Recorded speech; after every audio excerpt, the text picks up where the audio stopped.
में आपका स्वागत है। मैं अमूल निमसड़कर इस बार लेकर आया हूँ सूचना एवं प्रसारण मंत्रियों का सफरनामा। तो आइए चलते हैं। भारतीय सूचना एवं प्रसारण मंत्रालय के अंतर्गत भारतीय प्रधानमंत्री एक केंद्रीय सूचना एवं प्रसारण मंत्री की नियुक्त करते हैं, जिनको आज 65 वर्ष पूरे हुए। 24 अक्टूबर सन 1941 में सूचना एवं प्रसारण विभाग की स्थापना हुई थी।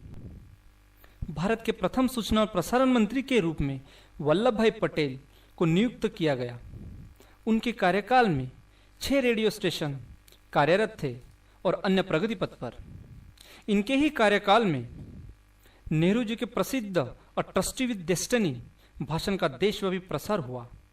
साथ ही इलाहाबाद और अहमदाबाद स्टेशनों से प्रसारण प्रारंभ हुआ। आइए कुछ देखते हैं, कुछ झलक।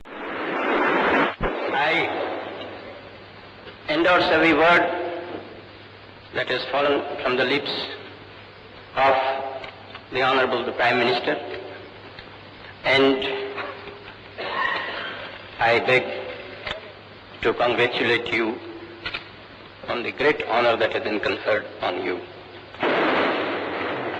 Sardar Patel spoke straight to the hearts of the people. In the critical times through which the country is passing, I appeal to every citizen to make his maximum contribution to the solution of our problems. The ultimate sanction of government is popular support. Our broad requirements are settled and clear. We must have unity and strength, a strong center, a well-equipped modern army, economic contentment and stability, a disciplined and responsible citizenship, and a firm administrative fabric are the essential requisites as well as expression of that unity and strength. Patel जी के बाद रंगनाथ रामचंद्र दिवाकर जी सन 1948 से 1950 तक दूसरे सूचना और प्रसारण मंत्री नियुक्त हुए, जो पेशे से अंग्रेजी के प्रसिद्ध प्रोफेसर थे।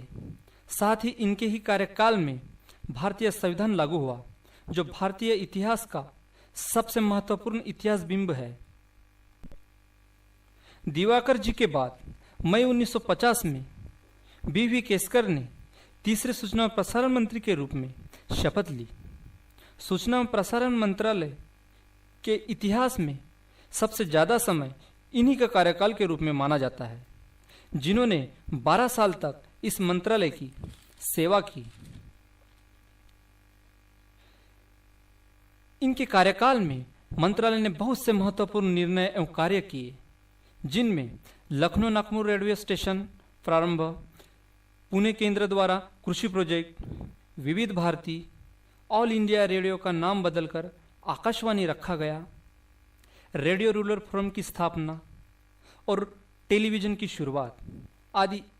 इनसे स्पष्ट होता है कि इनका कार्यकाल में भारत में सूचना और प्रसारण माध्यमों ने व्यापक रूप धारण किया, जो भारतीय जनमानस का विकास का हिस्सा बना। केसकर जी के बाद चौथे सूचना और प्रसारण मंत्री के रूप में बी गोपाल रेड्डी नियुक्त हुए, जिनका कार्यकाल 1.5 साल तक रहा। सन 1962 में 5वें सूचना और प्रसारण मंत्री के रूप में श्री सत्यनारायण सिन्हा जी ने शपथ ली। इनके कार्यकाल में सूचना और प्रसारण माध्यमों पर चंदा कमेटी गठित की गई।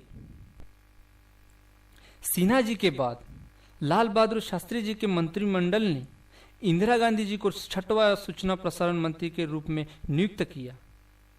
इनके ही कार्यकाल में university of all India radio कार्यक्रम दिल्ली और मद्रास से शुरू हुए। 20 मिनट की उर्दू सेवा विदेशी सेवा प्रभाग द्वारा शुरू किया। बाद में इंदिरा जी प्रधानमंत्री होते ही यह मंत्रालय की जिम्मेदारी के शाह जी को दी गई। शाह जी ने मंत्री नियुक्त होते ही आकाशवाणी की व्यावसायिक सेवा प्रारंभ की एवं युवाओं का कार्यक्रम युवावाणी शुरू किया। शाह जी का कार्यकाल के बाद इंद्र कुमार गुजराल जी सन 1972 में सूचना और प्रसारण मंत्री नियुक्त हुए, जिन्होंने 5 साल तक इस मंत्रालय की जिम्मेदारी संभाली और दूरदर्शन के आकाशवाणी से अलग होना इन्हीं के कार्यकाल में हुआ। गुजराल जी के बाद पहली बार किसी गैर कांग्रेसी सरकार का पहला सूचना और प्रसारण मंत्री के रूप में लालकृष्ण अडवाणी जी सन 1977 में शपथ ली। इनके कार्यकाल में पहली बार एफएम प्रसारण सेवा शुरू की गई, जो प्रसारण के नए युग का सूत्रपात था। आगे चलकर इस मंत्रालय की जिम्मेदारी कांग्रेसी वसंतदादा साठे ने सन 1980 में संभाली और उन्हीं के कार्यकाल में भारत में कलर टेलीविजन की शुभारंभ हुआ। फिर सितंबर 1982 में एनकेपी साल्वे जी नियुक्त हुए। अल्पकाल के बाद सन 1983 में यह जिम्मेदारी king of Delhi HKL Bhagat ji पर आई। इन्होंने सिर्फ 6 महीने का पदभार संभाला।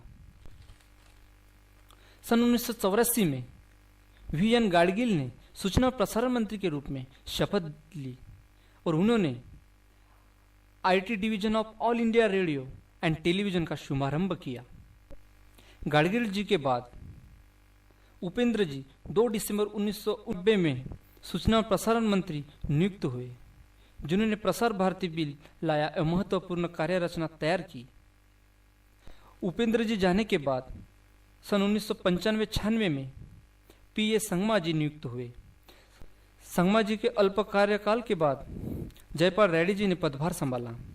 जयपाल रेड्डी जी अब तक 2 बार सूचना और प्रसारण मंत्री के रूप में जिम्मेदारी निभाई एवं न्यूज एट नाइट का पहली बार प्रसारण करवाया। जयपाल रेड्डी जी के बाद भारत की दूसरी सूचना और प्रसारण मंत्री के रूप में सुषमा स्वराज जी नियुक्त हुई। स्वराज जी के बाद सन 2000 में रविशंकर प्रसाद जी सूचना और प्रसारण मंत्री बने। इनके कार्यकाल में बने नए राज्यों उत्तराखंड और छत्तीसगढ़ में 10 मिनट की प्रादेशिक समाचार सेवा शुरू की गई। प्रसाद जी की समाप्ति के बाद नए सूचना और प्रसारण मंत्री के रूप में प्रियरंजन दास मुंशी जी सन 2006 में नियुक्त हुए। इन्होंने दूरदर्शन का उर्दू चैनल प्रारंभ किया एवं DTH प्रसारण का विस्तार किया और आज 2009 से वर्तमान तक अंबिका सोनी जी सूचना और प्रसारण मंत्री पद की बागडोर संभाले हुए हैं, जिन्होंने इन्हीं दिनों सारे भारत में डिजिटलाइजेशन करने का प्रस्ताव पारित किया। तो दोस्तों, यह था भारतीय सूचना और प्रसारण मंत्रियों का सफरनामा।